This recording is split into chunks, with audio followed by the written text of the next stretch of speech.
कहानी की शुरुआत में हमें एक फैमिली को दिखाया जाता है जो हंसी खुशी अपनी जिंदगी गुजार रहे होते हैं, लेकिन उन्हें पता नहीं था कि कुछ ही मिनट बाद उनके साथ कुछ ऐसा होने वाला है जिसके बारे में सोचने से भी डर लगता है। जब पति पत्नी अपने बातचीत में मसरूफ थे, तभी अचानक उन्हें बाहर से लोगों की चीखने चिल्लाने की आवाजें सुनाई देने लगती हैं। जब वो दोनों घर से बाहर निकले तो उन्होंने देखा कि बाहर लोगों के बीच हलचल मची हुई है। लोग अपने अपने घरों को छोड़कर भाग रहे थे, जैसे कुछ बड़ा होने जा रहा हो। जेसन और बेथ ने देखा कि हमारे पड़ोसी भी घबराए हुए जल्दी जल्दी अपना घर खाली कर रहे हैं। जेसन ने पड़ोसी से पूछा कि आखिर वजह क्या है, तुम लोग क्यों घर छोड़कर जा रहे हो? लेकिन वो लोग इतने जल्दी में थे कि उन्होंने जेसन की बात का कोई जवाब नहीं दिया। वहीं उन्होंने देखा कि पड़ोसी का बेटा भी अपना सामान पैक कर रहा है। जेसन ने जब उस बच्चे से पूछा कि तुम लोग कहाँ जा रहे हो, तो उस बच्चे ने जवाब दिया कि मेरे पापा का एक दोस्त गवर्नमेंट ऑफिसर है। उन्होंने कहा कि एक बहुत ही जहरीला वायरस फैल चुका है जो एक नॉर्मल इंसान को मॉन्स्टर में बदल देता है। लेकिन तभी वहाँ उस बच्चे की माँ आ गई और उसे पकड़कर वहाँ से ले जाने लगी। जेसन ने उससे पूछा कि आखिर ये बच्चा किस वायरस की बात कर रहा है, जिस पर इस बच्चे की माँ ने कहा कि अभी बताने का वक्त नहीं है, अपनी वाइफ और बेटी को लो और इस शहर से जितना हो सके दूर निकल जाओ। ये सुनकर जेसन और बेथ बहुत ज्यादा घबरा गए। उसके बाद जेसन बिना सोचे समझे अपनी फैमिली को गाड़ी में बिठाकर शहर से बाहर ले जाने लगता है। मगर रास्ते में उन्होंने देखा कि जो पड़ोसी भाग रहे थे वो वापस लौट रहे हैं। ये देखकर उन्हें और भी अजीब लगने लगा। आगे जाकर ये लोग ट्रैफिक में फंस जाते हैं। जब जेसन और उसकी फैमिली गाड़ी से बाहर उतरे तो उन्होंने देखा कि शहर से बाहर निकलने वाला अकेला रास्ता पुलिस ने बंद कर दिया है। आसमान में यहाँ वहाँ हेलीकॉप्टर्स पहरा देने लगे। लोगों को बताया जाने लगा कि शहर में एक जहरीला वायरस फैल गया है और तुम लोगों को जल्दी से घर वापस लौटना चाहिए। ये बात सुनकर जेसन को कुछ अजीब लगा कि जब शहर में वायरस फैल गया है तो लोगों को शहर से बाहर निकालने के बजाय उन्हें शहर में ही क्यों रहने को कहा जा रहा है। तभी अचानक पास की पहाड़ से एक बड़ा सा पत्थर उनके कार पर आ गिरा। ये देखकर वो लोग बहुत ज्यादा घबरा गए। पहाड़ हिलने लगा। तभी उस पहाड़ के पीछे से दो मिलिट्री के फाइटर जेट्स निकलकर शहर की तरफ बढ़े। वो दो फाइटर जेट्स पूरे शहर पर बमों की बारिश करने लगे, जिससे पूरा शहर राख में बदल गया। जेसन की वाइफ बेथ को फौरन समझ आ गया कि अगर वो पुलिस की बात मानकर घर लौट जाते तो उनका अंजाम बहुत बुरा होने वाला था। उसके बाद वो फाइटर जेट्स सड़क पर मौजूद लोगों की तरफ बढ़ने लगे। ये देखकर सभी लोगों में हलचल मच गई। अब सबको समझ आया कि गवर्नमेंट उन्हें मारना चाहती है। सभी अपनी जान बचाने के लिए यहाँ वहाँ भागने लगे, पर जेसन और बेथ को समझ आया कि वो कहीं भी भाग लें, वो फाइटर जेट्स उन्हें मारकर ही रहेंगे। तभी बेथ ने पीछे मुड़कर पहाड़ पर एक स्कूल देखा और उसे लगा कि बचने के लिए वो जगह बेहतर रहेगी। जिसके बाद जेसन बेथ और जोई को लेकर स्कूल की तरफ पहाड़ पर चढ़ने लगे। पीछे ब्रिज पर मौजूद लोगों पर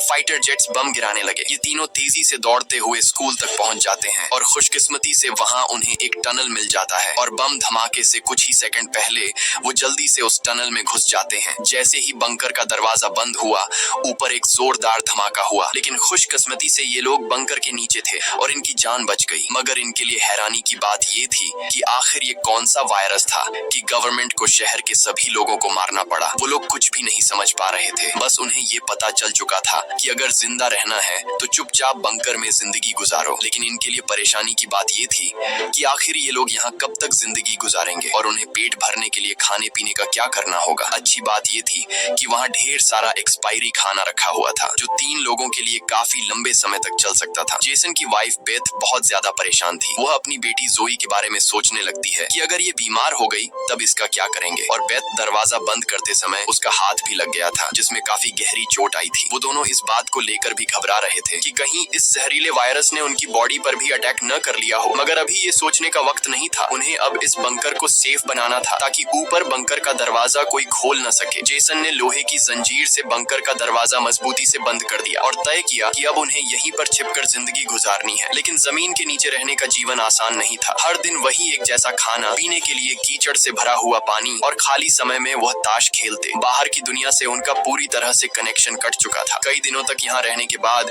वो लोग बहुत ज्यादा इस बंकर में तंग हो चुके थे। लेकिन वो क्या करते? अगर ऊपर जाते तो उनकी जान नहीं बच पाती। इस जीवन ने जेसन के परिवार को मानो इस दुनिया के अंत का एहसास दिलाया। जोई ने अपने पापा से पूछा, पापा हम यहाँ कब तक रहेंगे? जेसन के पास इस बात का कोई जवाब नहीं था। उसने अपनी बेटी से बस यही कहा, जब बाहर वायरस चला जाएगा तभी हम बाहर जाएंगे। वो अपनी बेटी की आंखों पर उंगलियां रखकर बाहर की दुनिया उससे इमेजिन करवाता है। इस तरह से दिन गुजरते गए और फिर महीने। उन्हें नहीं पता था कि बाहर निकलने के इंतजार में उन्हें यहाँ इस बंकर में 300 से भी ज्यादा दिन गुजर चुके हैं। जोई अपनी माँ की बनाई हुई पेरिस्कोप से बाहर की दुनिया को देखती है। बाहर चारों ओर बस तबाही का मंजर नजर आ रहा था, जैसे ये पूरी दुनिया जलकर राख हो गई हो। वहाँ किसी भी इंसान का नामो निशान तक नहीं था। ये सब देखकर उस छोटी बच्ची को लगने लगा कि शायद हम इस दुनिया के आखिरी बचे हुए लोग हैं। माँ ने ने उसे दिलासा दिया कि तुम ऐसा मत सोचो, शायद तुम्हारे दोस्त भी हमारी तरह कहीं छुपे हुए हों। अब रात हो चुकी थी और डिनर का समय हो चुका था। उनके पास अब खाना भी कम बचा हुआ था, इसीलिए वो तीनों थोड़ा सा खाना खाकर काम चला रहे थे। लेकिन आज जोई की जिद पर उसे पूरा एक कैन का डिब्बा दिया गया। जोई ने जब टिन का डिब्बा खोला तो उसने देखा कि टिन का डिब्बा अंदर से खाली है। इस डिब्बे के पीछे की तरफ एक छोटा सा छेद था, शायद कोई चीज इसमें से खाना चुरा गई थी। बेथ ने सारी बची हुई डिब्बों की जांच की तो पता लगा कि पूरे 12 डिब्बे खाली थे। ये देखकर वो बहुत ज्यादा परेशान हुए, क्योंकि ये तो उनके 2 हफ्तों का राशन था। बेथ ने वेंटिलेशन जाली की तरफ देखा और अंदाजा लगाया कि शायद कोई चूहा अंदर आकर खाना ले गया। बेथ ने कहा कि अगर ये चूहा है तो इसे जल्द मारना पड़ेगा, नहीं तो ये हमारा सारा खाना बर्बाद कर देगा। बेटी के उदास चेहरे को देख जेसन ने उसे दिलासा दिया कि छोटी छोटी बातों से परेशान मत हो, अगर खाना खत्म हो भी गया तो मैं ऊपर जाकर कुछ सामान ले आऊंगा। अगले दिन जब जोई अपनी माँ के साथ ब्लॉक्स में खेल रही थी तभी पीछे से हल्की सी आवाज आई। जोई ने जब पीछे मुड़कर देखा तो एक चूहा फिर से टिन फूड चुराने घुस आया था। इससे पहले कि वो चूहा भाग जाता, जोई ने फौरन अपने पेरेंट्स को बुलाया। आज उन्हें इस चूहे को हर हाल में मारना था। जेसन गुस्से में चाकू निकालकर उसे टुकड़े टुकड़े करने के लिए आगे बढ़ा, लेकिन वो छोटा सा चूहा बहुत तेज निकला। वो जेसन के वार से खुद को बचाते हुए निकल भागा और टेबल पर रखी लालटीन को भी गिरा दिया। जैसे ही वो अपने बिल में घुसने वाला था तभी बेथ ने अचानक झपटा मारा और चूहे को मार दिया। वो सब चूहे को मारने की खुशी मना रहे थे कि दूसरी तरफ लालटीन के गिरने से धीरे धीरे आग बढ़ने लगी। जेसन दौड़कर उस लालटेन को बंद करने लगा, लेकिन वो लालटेन बहुत गर्म था जिससे जेसन का हाथ जल गया और लालटीन का शीशा फटने पर पूरे टेबल में आग लग गई। बेथ ने पर्दा फाड़कर आग बुझाने की कोशिश की। जेसन ने नल से आधी बाल्टी पानी निकालकर उस आग पर डाला। जैसे तैसे करके उन दोनों ने उस आग को बुझा लिया, लेकिन खतरा अभी टला नहीं, बल्कि अब उनके लिए और भी मुश्किल बढ़ने वाली थी, क्योंकि आग तो वो लोग बुझा चुके थे, मगर आग से निकलने वाले धुएं ने पूरे बंकर को धुएं से भर दिया था और वो धुआं धीरे धीरे वेंटिलेशन जाली से ऊपर की तरफ निकल रहा था। ये देखकर वो सब घबरा गए, क्योंकि ये धुआं उनका वहां होने का ठिकाना जाहिर कर रहा था। अब सब लोग सांस रोक कर बैठे थे। जेसन ने कहा कि शायद रात का अंधेरा धुएं को छुपा लेगा और किसी को हमारे ठिकाने के बारे में पता नहीं चल पाएगा। वो तीनों डर के साए में पूरी रात जागते रहे। अगली सुबह उन्होंने खुद के तसल्ली के लिए पेरिस्कोप से बाहर झांक कर देखा तो उनके पैरों तले जमीन खिसक गई। उन्होंने देखा कि बाहर तो पूरा धुएं का गुबार उठा हुआ था। ये देखकर उन लोगों की बेचैनी बढ़ने लगी। उन्हें पूरा यकीन हो गया था कि उनके ठिकाने का राज खुल चुका है। तभी बीत ने कहा कि अगर धुआं उठा है तो उस पास राख भी जमा हुआ होगा, जिसकी जांचबीन करते हुए हमारे ठिकाने का पता चल सकता है। इसीलिए अब हमें राख की सफाई करनी होगी। जिसके बाद पति पत्नी ने बाहर जाकर सफाई करने का फैसला किया। जाने से पहले जेसन ने अपनी बेटी जोई से कहा कि जोई, मुझे प्रॉमिस करो कि बाहर से चाहे तुम्हें आवाज आए या फिर कुछ भी हो जाए, बस तुम्हें बाहर नहीं निकलना है। बेटी से वादा लेने के बाद उन्होंने दरवाजे की जंजीर खोली, बाहर की आवाजों को ध्यान से सुना और जब यकीन हुआ कि बाहर कोई भी नहीं है तब दोनों ने मिलकर बंकर का दरवाजा खोला और बाहर निकल गए। अब उनकी बेटी अकेली अंदर रह गई। वो अपने पेरेंट्स का इंतजार कर रही थी, लेकिन बहुत देर तक इंतजार करने के बाद भी जब उसके माता पिता वापस नहीं आए तो उसने स्टूल पर चढ़कर दूरबीन से बाहर के हालात देखने लगी। जल्द ही उसने देखा कि उसके माता पिता बंकर के दरवाजे को छुपाने की कोशिश कर रहे थे, लेकिन तभी जोई ने कुछ ऐसा देखा जिससे उसकी सांसें गले में अटक गई। उसने देखा कि दूर जंगल में एक काली परछाई तेजी से उनकी तरफ बढ़ रही है। बच्ची ने जोर से चिल्लाकर पापा को पीछे देखने को कहा, लेकिन दूरी बहुत ज्यादा थी। उसके माता पिता सुन ही नहीं पाए। घबराहट में बच्ची अपने डर को भूल गई और सीढ़ी पर चढ़कर बंकर से बाहर निकल आई। बाहर आते ही उसे एहसास हुआ कि उसके माता पिता अब वहाँ नहीं थे। बच्ची ने बेचैनी में जोर जोर से अपने माता पिता को पुकारना शुरू किया। तभी पीछे से अचानक उसका मुंह किसी ने दबोच लिया। ये कोई और नहीं बल्कि उसकी माँ थी। कुछ सेकंड्स बाद एक जंगली हिरण का झुंड तेजी से वहाँ से गुजरा। हालांकि वो तीनों बाल बाल बचे, लेकिन बीत का डर और ज्यादा बढ़ने लगा। इन हिरणों का इस तरह भागना जरूर किसी खतरनाक चीज से बचने की कोशिश थी। सबको खतरे का अंदाजा हुआ और वो तेजी से वापस बंकर की तरफ भागे और बंकर के अंदर घुस गए। जेसन ने लकड़ी की पट्टियों से बंकर का दरवाजा बंद किया और लोहे की जंजीर से उसे कसकर बांध लिया और सबको बिल्कुल खामोश रहने का कहा। तभी उन्होंने ऊपर से कदमों की धीमी आहट सुनी। ऐसा लग रहा था कि जैसे कोई बंकर के दरवाजे की तरफ आ रहा हो। वो कई मिनटों तक लगातार बंकर के ऊपर इधर उधर घूम रहा था। ये तीनों आहिस्ता कदमों से बंकर के दरवाजे से हटकर आगे की तरफ जाने लगे और शायद अब तक ऊपर जो भी था उससे भनक नहीं लगी थी कि नीचे बंकर में कोई है। डर के मारे जोई रोने लगी। बीत उसे चुप कराती है और कहती है कि अगर आवाज बाहर तक गई तो सब खत्म हो जाएगा। वो तीनों धीरे धीरे बंकर के दरवाजे से काफी आगे बढ़ चुके थे। वो बंकर के दरवाजे से इसलिए आगे बढ़ रहे थे कि अगर कोई ऊपर से बंकर का दरवाजा खोल भी दे तो नीचे उसे हम नजर नहीं आए। लेकिन तभी जोई ने जो गुड़िया हाथ में उठाई थी उसकी रस्सी एक स्क्रू में फंस गई। वह स्क्रू धीरे धीरे ढीला होने लगा। ये देखकर जेसन और बीत की सांसें अटक गई, क्योंकि क्योंकि वह रस्सी गुड़िया में लगी आवाज के स्विच से जुड़ी थी। इससे पहले कि वह कुछ कर पाते, वह स्क्रू एक झटके से निकल गया और उसी पल तेजी से गुड़िया के अंदर से आवाजें आने लगी। जेसन ने फौरन उस गुड़िया को चीर डाला और उसके अंदर स्पीकर को तोड़ दिया, लेकिन अब बहुत देर हो चुकी थी। ऊपर जो चीज उनका पीछा कर रही थी उससे उनकी भनक लग चुकी थी। अचानक ऊपर से जोर की टक्कर की आवाज आई और फिर भारी कदमों की गूंज सीधा बंकर के दरवाजे के ऊपर रुक गई। उसने आखिरकार उनका ठिकाना ढूंढ ही लिया और उसे खोलने की कोशिश करने लगा। वह बंकर के ढक्कन को जोर से धकेल रहा था और जंजीरों से बंद होने के बावजूद खतरा साफ महसूस हो रहा था और ऊपर के राक्षस को पता चल चुका था कि जरूर नीचे कोई मौजूद है। हालांकि वह दरवाजा मजबूत जंजीरों से बंद था, लेकिन उस चीज की भयानक ताकत के सामने वह जंजीरें एक एक करके टूटने लगी। यह देखकर जेसन को पता चल चुका था कि दरवाजा अब ज्यादा देर टिक नहीं पाएगा, इसलिए वो तेजी से अंदर भागा और वाटर पंप का पाइप उखाड़ने लगा। यहाँ बेथ ने भी हिम्मत दिखाई और सीढ़ी पर चढ़कर अपने शरीर का वजन इस्तेमाल करते हुए चैन को खींचकर दरवाजा बंद रखने की कोशिश करने लगी, लेकिन फिर भी लोहे का ढक्कन धीरे धीरे खुलने लगा। तभी उसी वक्त दरवाजे के ऊपर एक काला साया नजर आया, जिसकी आंखें एक बल्ब जैसी चमक रही थीं, जैसे उन तीनों की मौत ऊपर से उनको देख रही हो। जेसन ने बिना सोचे पाइप से उस पर हमला कर दिया, जिससे वो पीछे गिर पड़ा। जेसन ने जल्दी से वो पाइप दरवाजे में फंसाकर दरवाजे को बंद कर दिया और वो चीज वहां से भाग जाती है, लेकिन जेसन का शरीर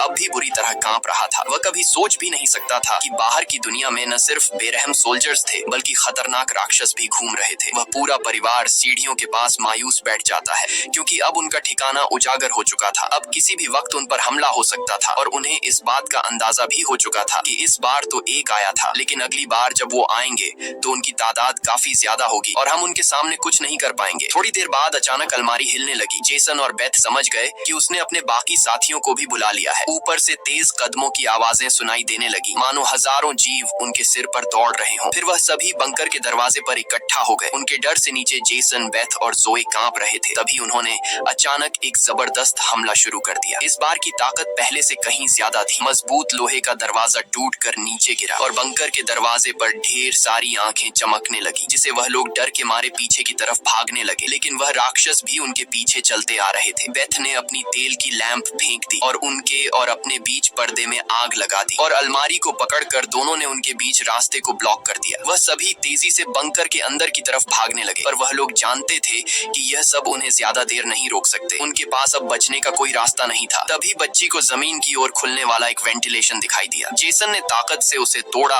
और पूरी जान लगाकर अपनी पत्नी और बेटी को बाहर की ओर धकेल दिया, लेकिन जब खुद बाहर निकलने की कोशिश की तो तंग जगह के कारण वह अटक गया। दूसरी तरफ राक्षस उसकी ओर बढ़ रहे थे। अब जैसे तैसे करके जेसन को यहाँ से निकलना था। उसे कोई दूसरा रास्ता नजर नहीं आया, इसलिए उसने अपने कंधे की हड्डी तोड़ डाली, जिससे वह दर्द से चीखने लगा, पर जल्दी से वह खुद को संभालकर वेंटिलेशन में घुस गया। बेथ बिना समय गवाए पूरी ताकत से जेसन को बाहर खींचने लगी। जेसन जैसे ही बाहर निकलने ही वाला था, तभी एक विशाल जीवी ने आकर जेसन के पैर को पकड़ लिया। जेसन समझ गया कि अब उसका बच पाना नामुमकिन है। अब भाग निकलने की कोई उम्मीद नहीं थी। जेसन ने अपनी पत्नी से आंखें मिलाते हुए कहा कि जो भी हो जाए जोए को कुछ नहीं होने देना, और अगले ही पल वह राक्षस उसे बंकर में खींच लेता है। लेकिन जेसन बंकर में राक्षस से डरने के बजाय उनसे कहता है कि आओ देखता हूँ तुम में कितना दम है। बेथ और जोए ने जब नीचे देखा तो बंकर में से तेज चीखने की आवाजें आ रही थीं। बेथ समझ गई कि उसका पति उन्हें भागने का समय देने के लिए लड़ रहा है। वह दर्द में भी अपनी बेटी को लेकर वहां से निकल पड़ी और राक्षस से बचते हुए वह काफी दूर आए, लेकिन भागते भागते उन्हें कुछ अजीब महसूस हुआ। उन्होंने देखा कि जो हाईवे बाहर की दुनिया तक खुलता था, अब वहाँ ऊंची दीवार खड़ी थी, यानी